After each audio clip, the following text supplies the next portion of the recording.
ลงรางแล้ว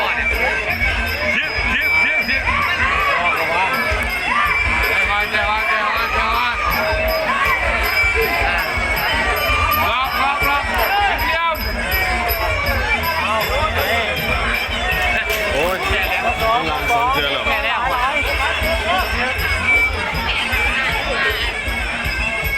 เขาก็ยิ่งตีไม่เป็นเงึดเนาะเดาเงึดบอกตีเป็นเนาะ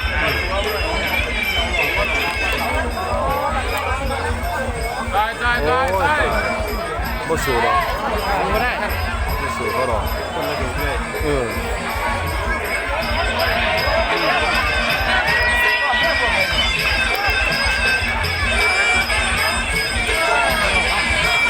แต่ว่าส่งคือแต่ว่าแห้งบ่สู้เขาคุณนะ